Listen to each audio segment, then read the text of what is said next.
Saya punya bisnis tiba-tiba dari nggak punya bisnis hanya karena tahu oh market segmentasi saya bukan ke sana tapi ke sini. Jualannya nggak ke sana, saya jualannya ke sini. Dan suddenly tiba-tiba saya punya bisnis. Berarti saya bilang oh bisnis ada caranya. Dan saya mulai belajar lagi ke banyak guru. Ya. Jadi kebanyakan orang, kebanyakan kita melakukan kesalahan adalah ketika kita berbisnis kita nggak tahu caranya. Ketika kita mengelola keuangan, kita nggak tahu caranya mengelola keuangan. Mau investasi, nggak tahu caranya berinvestasi. Nanya-nanya tetangga, dengerin bisik-bisik tetangga, mulai ya, kebanyakan gagalnya daripada investasi. Jadi pengalaman saya percaya bahwa hidup itu ada caranya, bisnis itu ada caranya, mengelola investasi itu ada caranya. Jadi belajar caranya, maka kemungkinan kita sukses menjadi lebih besar daripada coba-coba sendiri. So, menurut saya ini dan caranya bisa kita pelajari. Dan itu Pak Alex, ya Pak. Ini saya. Ya. Oke, saya sudah mengenai ini ya. Jadi semua itu ada caranya dan caranya bisa dipelajari. Every skill is learnable skill. Ya. Ini adalah ketika saya mencoba belajar naik motor. Ya. Pak, ini dengkul Pak. Ini dengkul, ini aspal. Dengkul dekat dengan aspal. Oke? Siapa yang tahu apa gunanya Betul. apa gunanya dengkul ya? Apa gunanya dengkul? Apa gunanya pet yang ada di dengkul? Modal Pak, modal dengkul. Saya pengen tahu apa gunanya pet yang ada di dengkul buat orang pembalap? Sakit. Supaya nggak cedera. Apa lagi? Mencegah. Ya kalau kenapa? Merasakan bahwa dengkulnya sudah menyentuh aspal. Ya, merasakan bahwa dengkulnya sudah menyentuh aspal sehingga dia tahu kemiringan motornya sudah maksimal. Motor itu nggak bisa semiring-miringnya. Kalau nggak bisa Pak, kalau motor semiring kan jatuh Pak. Ngerti nggak? Jadi kita lihat orang tuh nikung motor Rossi, Marquez nikung miring, itu motornya nggak mungkin miring-miring banget Pak. Begitu dengkulnya kena, dia orang oh kemiringan saya sudah maksimal, nggak boleh miring lagi. Kalau dia miring lagi, Jatuh. nggak mungkin nggak jatuh Pak. Even Marquez juga kalau miring sekali dia tidur jatuh. Nah, jadi gunanya dengkul, oh maksimal. Nah, kalau kecepatan motornya masih tinggi, dia nggak bisa miring lagi, kan dia akan keluar kan? Apa yang sudah keluar? No, badannya yang diturunin, bukan motornya. Jadi jangan ketipu Pak. Kalau nonton GP, motornya udah miring, dia nggak bisa miring lagi. Jadi kalau sikunya kena aspal, itu bukan motor yang miring, badannya yang turun. Kalau motor miringnya, motor yang dimiringin, dia jatuh. Pertanyaannya, dari mana saya tahu ini? Belajar. Ada guru, gurunya ngajarin saya, bukan saya tahu ini. Oh, guru nggak Alex, kalau dengkulnya Alex, dengkulnya kalau udah nyentuh ke aspal, lu nggak boleh miring lagi. Kenapa nggak boleh miring? Kalau lu miring lagi lu jatuh. Loh, kalau masih kencang gimana? Badannya yang turunin. Lihat, jadi kalau lihat selalu begini kan, sehingga sikunya bisa kena aspal, motornya nggak terlalu miring-miring amat. Bisa bikin nggak tahu itu. Boleh jadi nggak tahu.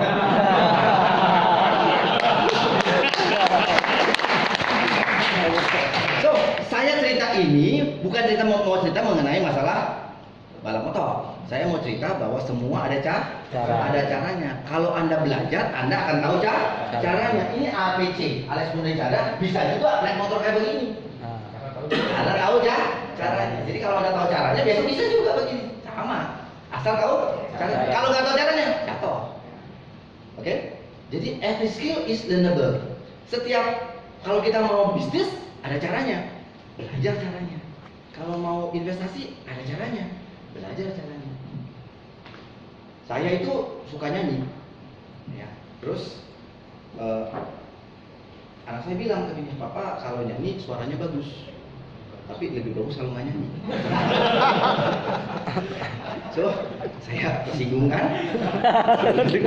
Saya belajar nyanyi artinya. Saya sekolah nyanyi karena saya bilang every skill is learnable skill. Oke, saya belajar nyanyi, saya kursus Purwacaraka. Bukan, ada sekolahnya Purwacaraka di Renang. Ya. Saya belajar, saya mau belajar nyanyi. Ya daripada saya dilecehkan gitu kan, belajar nyanyi. Tapi kan malu eksekutif belajar nyanyi gitu kan. Jadi saya nggak bilang-bilang sama anak kantor. Setiap waktu makan siang, saya keluar, saya belajar nyanyi, ya kan? Oke, setengah jam. Oke, Bapak mau belajar nyanyi. Oke, sekarang gimana? Oke, sekarang tarik nafas.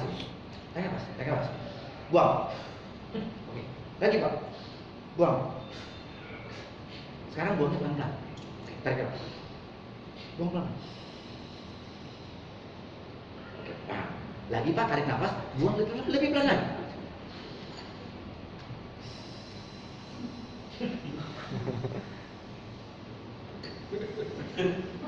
Terus itu ya.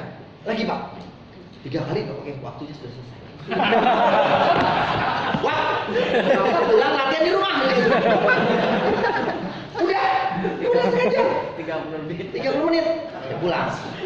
Latihan di rumah. Tarik nafas, buang nafas. Minggu depan saya datang lagi. Oke Pak, udah latihan di rumah. Udah, coba sekarang. Tarik nafas Pak. Buang pelan. Tuh ya. Buang. Siapanya Pak? Saya kan udah latihan di rumah. Panjang. Lagi Pak. Buang lagi. Lagi Pak. Buang lagi. Lagi Pak. Buang lagi. Udah 30 menit. Wah, udah 30 menit. Bapak latihan lagi besok minggu depan datang lagi. Sebenarnya gua dibohongin. Gua dibohongin ya sama si pelatih. Masa 2 kali datang udah bahaya Pak. Coba tarik nafas. Buang nafas. Minggu ketiga saya nggak datang, saya males kan, gue dibohongin. Dia telepon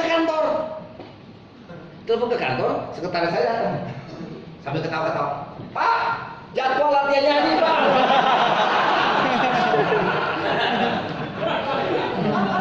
Waduh. Terus saya pergi kan, dia bilang, ya oke, kita latihan. Oke Pak, gue udah tahu loh, suruh tarik nafas kan. Ya, Bapak tarik nafas dan buang nafas lagi Pak.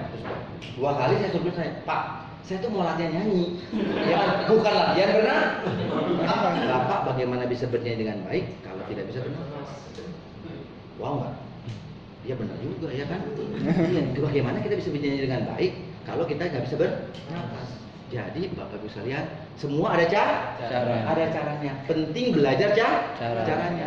Dan semua skill dapat dipelajari. Every skill is learnable skill dan every development is self development.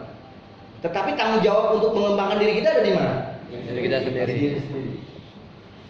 Terus udah bisa nyanyi belum nih Pak? Dan lagi ditanya Pak Butuh. Oke, so itu my message. Jadi perkenalan saya sama Pak Budi Sadikin itu membuat saya merasa bahwa kalau saya mau belajar bisnis, sebenarnya saya belajar dari guru-guru.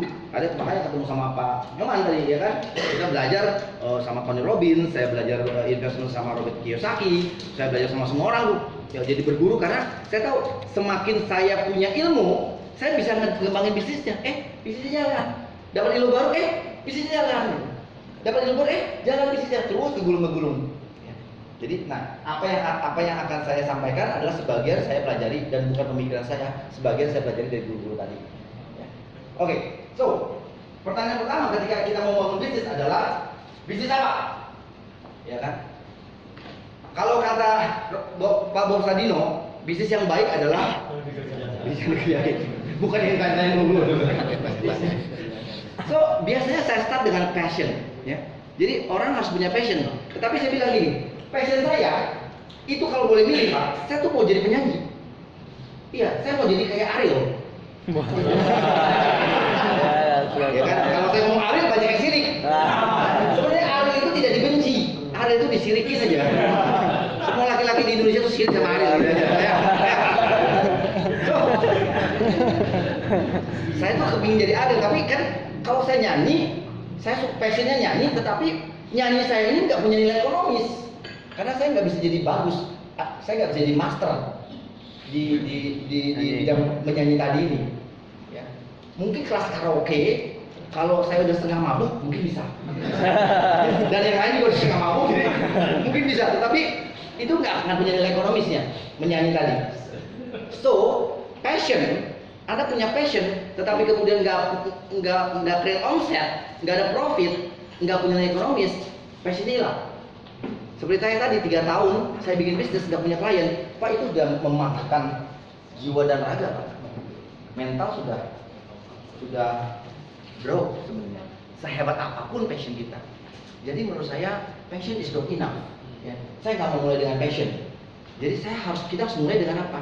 Dengan lihat market. Bisnis itu. Saya punya formula yang bisa saya sharing bahwa ketika you start the business, carilah apa yang diinginkan pasar. Find out what they want. Apa yang diinginkan oleh mereka. Kesakitan apa, penderitaan apa yang terjadi di pasar. Nah di Makarim dengan gampang sekali, dengan jitu sekali, dia memecahkan masalah problem transportasi dan dia membuat solusinya dengan teknologi. Boom, jadi Gojek, right? Karena dia lihat, dia mulai dari mana? Dia bukan tiba-tiba gue mau bikin perusahaan teknologi yang menggunakan Gojek, enggak. Dia melihat problem di market dan kemudian dia menciptakan solusi. Jadi saya mengusulkan model bisnisnya adalah cari apa problem di pasar, kemudian kita tarik balik apa solusi yang bisa kita kerjakan. So start from the market, bukan start dengan apa yang kita inginkan. Problem kita sebagai entrepreneur biasanya kita tahu kita mau begini, dan kemudian kita pasar untuk terima. Dan kita pikir ide gua bagus, ya kan? Produk gua bagus. I think itu sedikit kesalahan. Mothers loves their babies. Ada nggak ibu yang baru melahirkan anak, anakku jelek? Semua ibu bilang anaknya bagus, cantik, cakep, iya kan?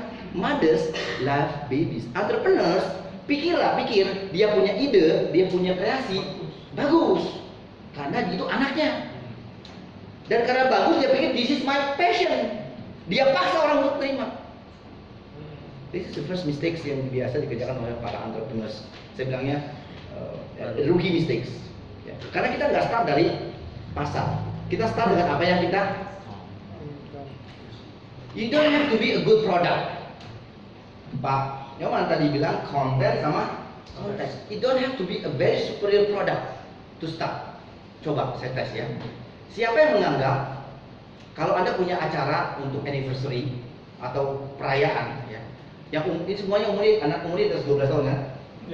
Ya, selain umur anak 12 tahun ke bawah, siapa yang akan memilih restoran McDonald's sebagai tempat untuk merayakan anniversary atau kesuksesan? Ada enggak?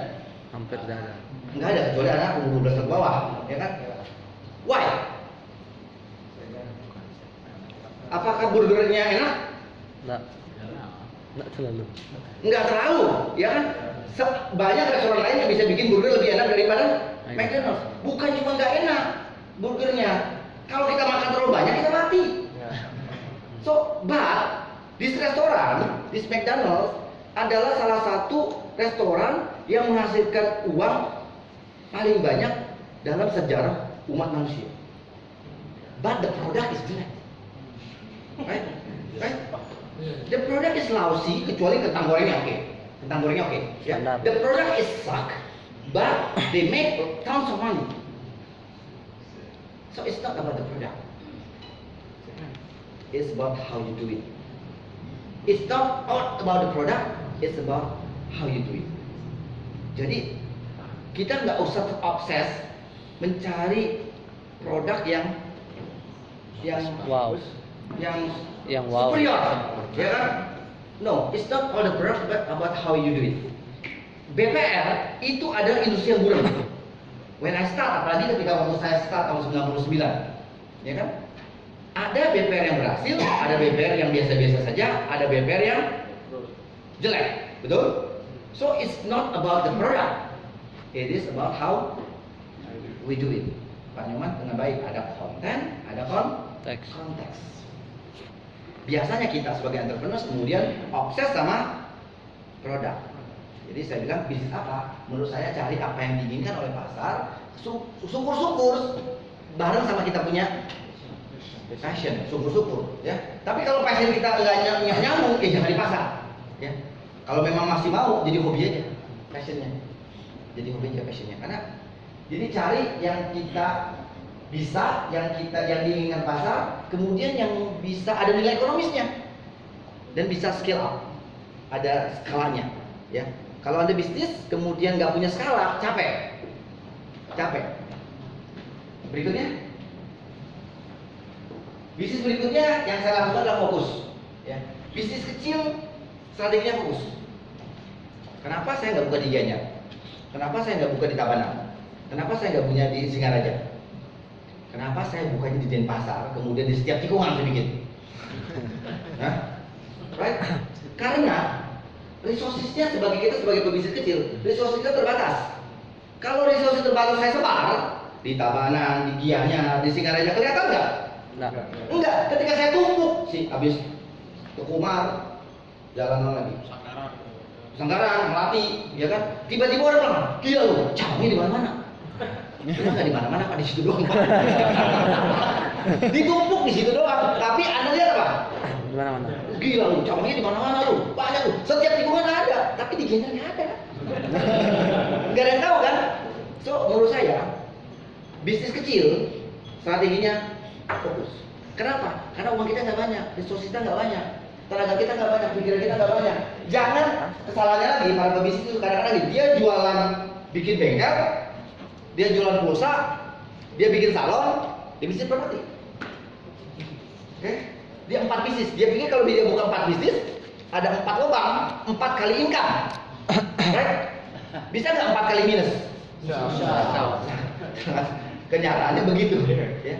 So be very careful. Jadi saya memilih bisnis saya. Kenapa? Orang sekarang nanya, kenapa Pak nggak buka di mana-mana, di Gianyar, di mana waktu itu, ya kan? Karena saya nggak mampu. Kemampuan saya ya segini aja. Ya. Saya mungkin nggak usah jadi juara di Tabanan, tapi saya harus juara di Tengkumar. Kalau saya jualan bubur, saya akan melakukan hal sama. Saya mungkin bukan nggak juara nggak juara jualan bubur di Gianyar atau di Tabanan, tetapi misalkan saya jualan di bubur di Gang Dahlia, tapi di Gang Dahlia ini saya juara bubur. Nggak ada yang bisa ngalahin saya jualan bubur saya. Menurut saya begitu harusnya, karena kemampuan kita nggak besar. Nice. Ya, skill ya. Ketika kita mulai bisnis, selain saya jadi banker tadi, ya saya juga melakukan kesalahan. Saya pernah jualan sandal, saya pernah jualan garment, saya pernah import baterai, saya pernah jualan kayu, saya pernah jualan mobil bekas. 5 profesi yang pernah lakukan. Gagal, gagal, gagal, gagal, gagal. Ya. Yang cukup berhasil ini di bank ini. Ya. Kenapa? Tapi pikir-pikir ini, karena saya punya skillnya, karena ada skillnya di sini. Ya. Sukses rasio sebuah perusahaan startup itu cuma 4%, statistically. Jadi hanya 4 dari 100 yang bisa bertahan 5 tahun, ya, cuma 4%. So kemungkinan survive-nya kecil buat seorang entrepreneur. Ya. The statistics tidak menolong kita. Tetapi ada angka lain, ada statistik lain yang mengatakan bahwa 75% bisnis yang dibangun oleh orang yang berpengalaman, kata kuncinya berpengalaman, itu sukses. Dan saya membuktikan bahwa di tempat yang lain, saya termasuk yang 95% gagal. Tetapi di bisnis ini, saya termasuk 75% yang berhasil. Jadi menurut saya, kalau kita mengurangi resiko kegagalan kita berbisnis di mana kita punya keahlian, skillsnya. Dan fokus. Udah dulu itu dulu aja, ya. Strategi bisnis kecil fokus, diversifikasi kalau kita sudah jadi konglomerat. Kalau ada punya konglomerat, resources banyak dong, baru ada bisa bikin diversifikasi. Oke, berikut. Nah, kemudian menentukan bisnis model, ya. Jadi setelah tahu mau ngerjain apa yang diinginkan oleh pasar, kita harus bikin bisnis modelnya. Ada menentukan diferensiasi, gini ya, yang paling gampang bagaimana menentukan diferensiasinya. Produk kita itu harus berbeda dengan produk toko sebelah. Kita harus bisa memberikan alasan, ya, kepada customer target market kita tadi, kenapa Anda harus membeli produk saya dibandingkan dengan toko sebelah. Oke, saya ulangi ya. Ini $1 million question. Kalau Anda bisa jawab, you get $1 million. Kita harus bisa menjawab why, kenapa mereka harus membeli produk kita dibandingkan toko sebelah instead of competitors. Create reason to buy. Dengan kata lain, apa diferensiasi produkmu? Apa diferensiasinya? Saya bisa kasih cerita 3 segitiga diferensiasi yang kita bisa bangun untuk menentukan model diferensiasinya. 1, lebih cepat, lebih murah, lebih bagus. Apa? Cepat, murah, bagus. Ada berapa? 3. Jadi produk kita atau solusi kita atau servis kita yang mau memenuhi penderita di pasar itu apakah lebih bagus, apakah lebih baik, apakah lebih murah? Ada 3. Pilih 1 atau pilih 2. Jangan pilih 3. Anda nggak bisa pilih 3. Nggak mungkin kita bisa bikin produk yang lebih bagus, lebih cepat, lebih murah. Kalau Anda berhasil menciptakan segitiga-tiganya ini, maka kita jadi maksa kerbau. Iya, betul. Anda menjadi maksa kerbau, Anda menjadi Nadiem Makarim, ya. Itu orang-orang yang oke, kita salut di luar Di atasnya lebih sedikit. di luar kemampuan manusia normal, ya. Kalau kita ada sama saya kurang lebih sama, ya. Jadi kalau kita sebagai manusia normal, kita cari ya apakah kita mau main lebih murah, apakah kita mau main lebih bagus, apakah kita mau main lebih cepat. Contoh, ya. Lion Air itu jurusnya apa? Murah. Lebih murah, ya kan? Sehingga si bosnya Pak Luzikrana bilang bahwa produk saya sak, dia bilang mobil, ya kan? Nggak akan lebih tepat kan? Produk saya memang jelek, tetapi Anda nggak punya pilihan lain, harus ikut saya juga. Jadi ini adalah salah satu model bisnis di mana servisnya jelek, produknya jelek, telat melulu, tapi laku. Betul? Iya. Kenapa? Dia memilih lebih murah. Tapi bisa nggak saya bikin lebih baik? Garuda bilang lebih baik, saya nggak lebih murah, tapi saya lebih Baik. Lebih baik. Laku juga nggak? Laku. Juga. Jadi Anda pilih 1 atau pilih 2, tapi jangan coba-coba pilih Kedua-duanya. tiga-tiganya. Kalau Anda coba pilih tiga-tiganya, nanti ketemunya apa? Nggak lebih baik, nggak lebih murah, nggak lebih cepat. Jadi produk mediocre, produk biasa-biasa saja, sehingga nanti produk Anda sama produk toko sebelah jadi sama. Terus kalau jadi sama, nasabah orang mau beli gimana? Jadi ada berapa? Lebih Cepat, lebih bagus, lebih murah. Oke, saya ceritakan Bebersari ya, bisnis modelnya. Karena Pak Nyoman bilang saya suruh cerita dapurnya. Oke, so this is Bebersari dibangun. Siapa yang pernah minjam kredit sama bank? Mana? Oke, pertanyaan saya, how do you feel? Ribet. Lama. Ribet? Lama? Bunga. Apa? Do you feel good or do you feel bad?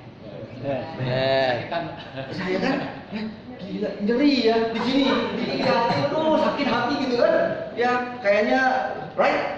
So hampir seragam. Kalau saya tanya siapa yang mau minjem sama bank, bagaimana experience-nya, rata-rata begini semua. Berarti saya mah ada kesakitan, ada pain, ada penderitaan di pasar, betul? Betul? Oke, teorinya adalah kalau ada penderitaan di pasar, saya ngapain? Kasih solusi. Saya kasih solusi. Mau nggak sama saya? You don't feel pain anymore. I will relieve your pain. Yang lama nggak pakai lama, oke? Boleh? Boleh. Itu yang kita lakukan. Cuma begitu doang. Saya jurusnya apa? Lebih cepat, betul? Betul. Saya jurusnya lebih cepat, lebih murah, kagak mahal. Udah kita buka-buka aja mahal, tapi lebih Cepat. Karena saya nggak bisa lebih cepat. Kalau mau lebih murah, silakan ke bank sebelah. Tapi lama Dan belum tentu dapat. dan menderita. Kalau sama saya enggak, tapi mahal. 3 hari. Right? Saya jadi 3 hari, ya kan? Walaupun kadang-kadang malah saya dikit, tapi saya jadi pasti cepat. Jadi keunggulan BP Lestari adalah keunggulan dia bagaimana dia bisa memproses loan dengan cepat. Itu aja. Cuma satu jurusnya. Lebih cepat. Lebih cepat itu aja. Itu aja udah. Enggak lebih murah. Mahal. Tapi lebih cepat. Jurusnya satu. Karena saya bilang nggak bisa lebih mahal, nggak bisa lebih cepat, lebih murah, lebih cepat, lebih bagus. Saya pilih salah satu. Kemudian di sektor funding, di sektor dana, jurusnya juga cuma satu. Lebih baik. Pokoknya sama saya harganya lebih bagus sedikit dibandingkan dengan bank sebelah dan pelayanan lebih bagus. Ya kan? Kenapa? Bank besar itu, jangankan bank besar, perusahaan besar punya problem. Gini, perusahaan kecil kalau melawan perusahaan besar hanya ada 2 dia bisa menang. Hanya ada 2 cara. 1 flexibility, 2 intimacy. Kita bisa create intimacy karena kita kecil. Toko kecil, bayangin Anda punya toko kecil, punya restoran kecil, si tukang masaknya bisa ngelayanin si tamunya kan. Create intimacy dan itu nggak bisa terjadi di restoran besar. Dan itu tidak bisa terjadi di food chain yang besar. Sehingga ketika kita kecil, kita bisa create intimate relationship sama customer, create intimate relationship sama karyawan, employees. And di big corporation itu nggak terjadi. Di big corporation you are just numbers. Nah, saya lihat begitu. Jadi kita melakukan pelayanan yang lebih intimate, kita sebutnya sebagai personalization, gitu kan. Jadi saya punya sales officer harus tahu Pak Nyoman itu lahirnya kapan, istrinya berapa, hobinya apa. Dia harus tahu, karena dia harus create apa? Intimacy yang nggak bisa dikerjakan oleh besar. Jurusnya cuma satu itu bilang. I build 5 triliun dengan begitu aja Pak.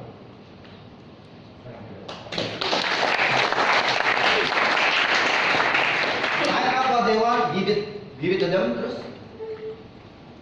Diferensiasi sudah jelasin tadi, terus lebih cepat, lebih bagus, lebih murah. Dan yang ketiga adalah bangun tim. Bangun tim, ya. Business at the end of the day is the people. Ujung-ujungnya orang, ya. Kantor saya terbakar. Saya punya 15 kantor di Bali, 5 kantor di Jawa, semuanya kebakar. Kasih saya waktu 18 bulan saya bangun lagi. Tapi if you take away my people, saya mati. Karena butuh 19 tahun saya bangun mereka. Butuh 19 tahun saya bangun orang-orang saya. Kalau orang-orang saya diambil, saya akan butuh 19 tahun lagi bangunnya. Dan saya sebelum tua. Oke. Kalau gedungnya 18 bulan saya bangun. Jadi bangun tim. Dan saya bisa buktikan. BP Lestari mencapai 50 miliar yang pertama di tahun 2005. Jadi setelah 5 tahun kerja. Oke, 2006 dari 50 miliar kita menjadi 100 miliar. 2007 100 miliar menjadi 200 miliar. 2008 200 miliar menjadi 400 miliar dan seterusnya. Jadi kelipatannya tuh growth-nya enggak 20%, 100%. Jadi terjadi akselerasi growth di tahun-tahun 2006, 2007, 2008, 2009, 2010 dan seterusnya growth. Saya bilang, apa yang mengakibatkan terjadi akselerasi growth di tahun-tahun itu? And as flashback, salah satu yang paling berperan adalah karena tim saya lebih siap. Tim saya lebih siap. So, bangun tim. People is your best asset. Business is a team sport. Dan team is always beat individual. Yang punya tim pasti ngalahin yang sendirian. Jadi kalau ada bisnis sendiri, start building your own team. Nah, bikin buildingnya gimana? Banyak ceritanya, ya. Itu satu chapter sendiri, Pak Putu nanti bisa jelasin. Bagaimana merekrut, bagaimana nge-coach, bagaimana ngasih insentif, bagaimana create culture dan seterusnya. Ya, jadi bangun tim. Berikutnya, rekrut, training, coaching, reward, bangun culture. Oke, next. Berikutnya, kalau sudah tahu produknya, kemudian tahu bisnis modelnya, bagaimana kita mendiferensiasikan produk kita, kemudian timnya jadi, it's time to scale up the business. Scale up gimana? Kasih faktor kali. Scale up your business. Kalau udah punya satu cabang, kenapa nggak bikin 2? Kalau udah bikin 2 bisa bikin 10. Kalau udah bikin 10 bisa bikin 100. Duplikasi. Scale up. Scale up ada 3. 1, melalui ilmu marketing, ya kan? Branding is leveraging, ya kan? 2, management, orang, bikin structure, bikin organisasi. 3, finance. Cari modal. Cari pinjaman. Cari equity. Itu adalah 3 faktor leveraging. Leveraging itu tahu leveraging. Alat ungkit, tahu alat ungkit? Apa? Tuas, dongkrak, ya, dongkrak ya. Kalau dengan dongkrak, Mbak ini kalau tanpa dongkrak dia nggak bisa. Kalau mobilnya mogok, bannya kempes, dia nggak bisa angkat mobilnya, betul? Tapi dengan dongkrak dia bisa. Jadi bisnis menggunakan leveraging, menggunakan alat bantu, menggunakan dongkrak, ya. Sehingga orang sebesar saya bisa kerja sebesar ini. Kenapa? Karena dibantu oleh orang banyak. Jadi menggunakan ilmu manajemen sehingga orang yang membantu banyak, satu kepala 1000 tangan. Oke? Menggunakan ilmu marketing supaya satu kali ngomong 100 orang dengar. Jadi marketing, right? Menggunakan ilmu financing supaya bisa menggunakan duit orang modalin kita. Gunakan pinjaman bank untuk modalin bisnisnya kita. Namanya scale up. Berikutnya, at the end of the day, menurut saya menjelaskan mengenai visi dan misi. Ya. Saya sering sekali dengar orang visi misinya apa, apalagi para politikus. Dan dia ngomong visi misi itu dalam satu tarikan nafas, seolah-olah visi dan misi itu sama, mudah. Dan kalau dibaca, saya nggak bisa bedain apa visi dan misi. Jadi misi itu apa sebenarnya? Visi itu jelas tujuan, ya kan? Menurut saya, ya.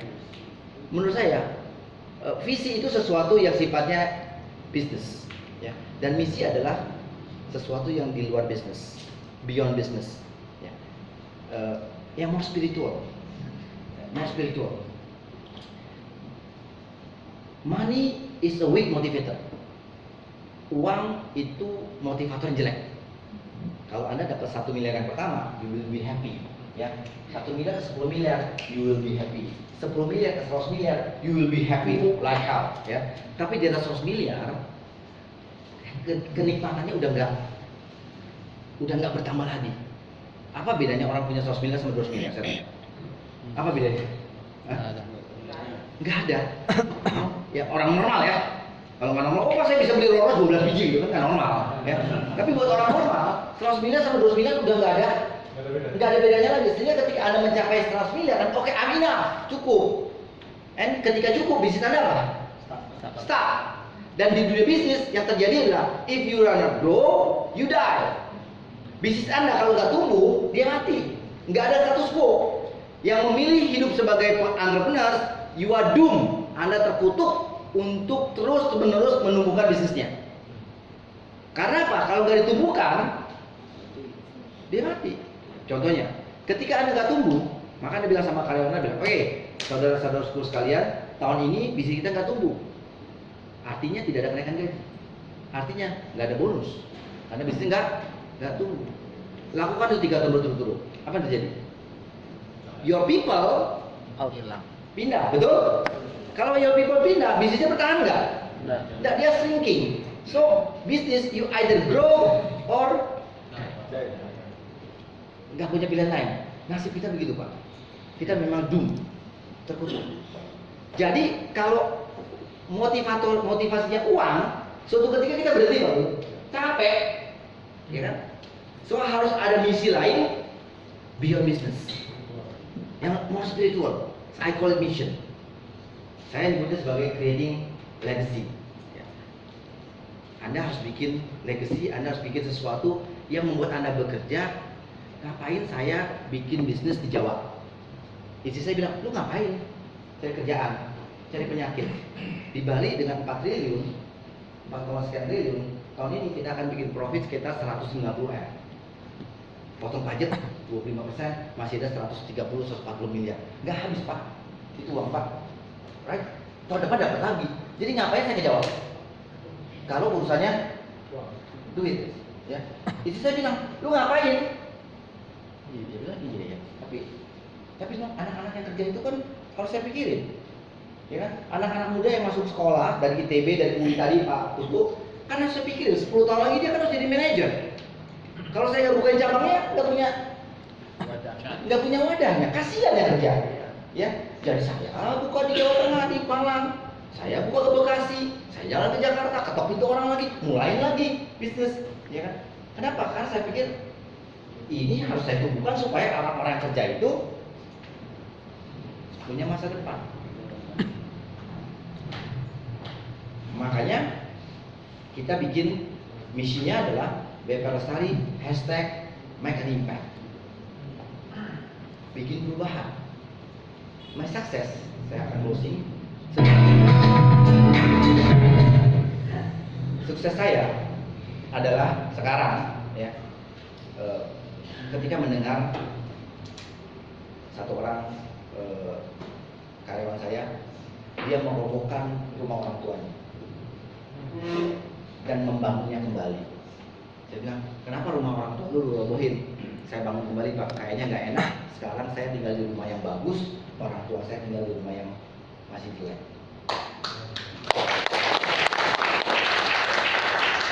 Seorang staf saya yang sekarang jadi direktur di Jatim, siapa saya tanya, kamu cita-citanya apa?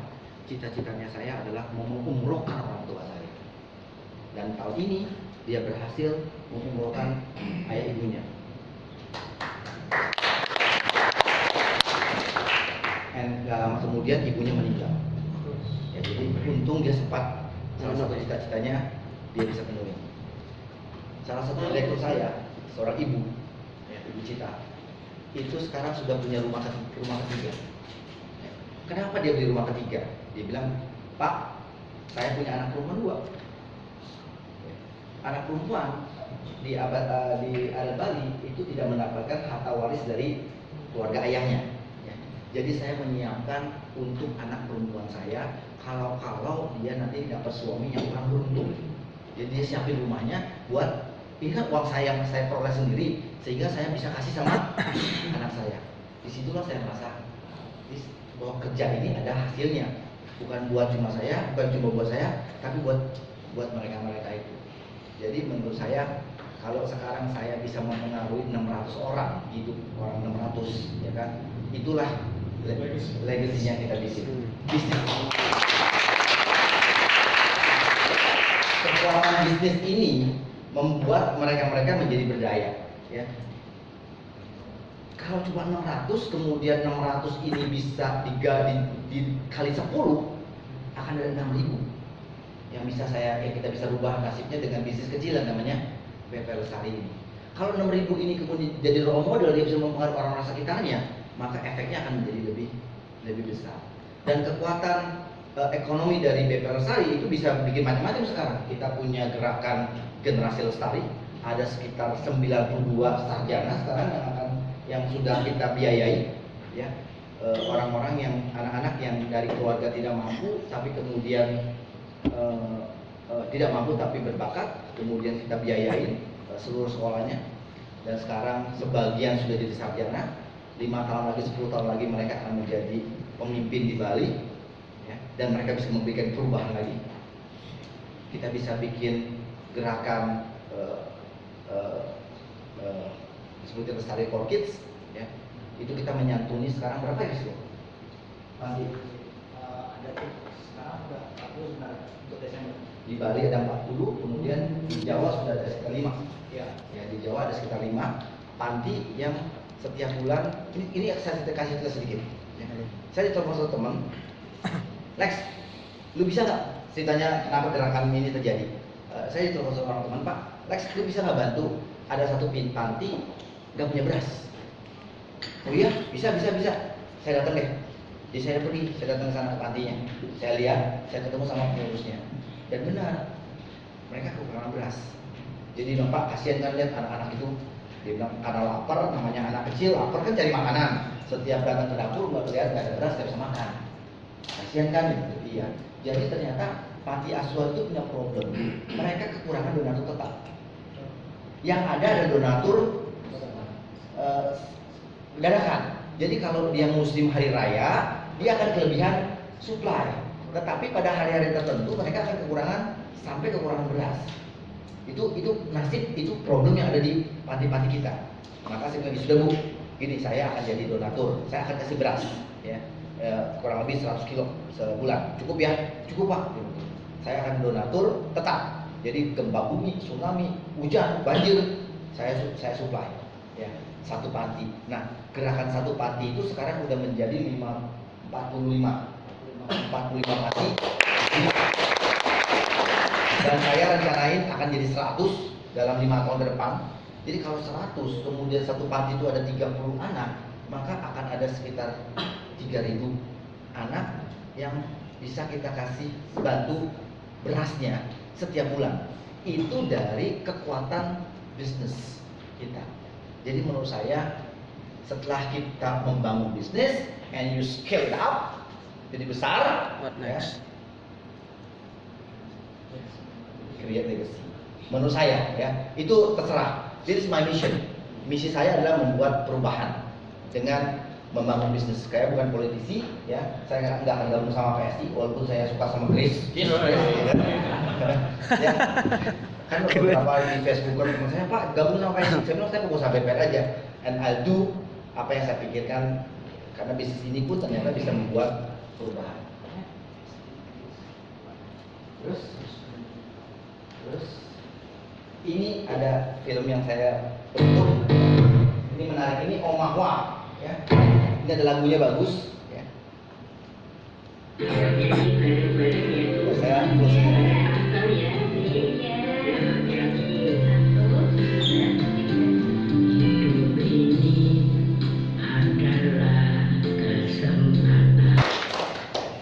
Jadi hidup cuma sekali, hidup harus jadi berkah. Terima kasih.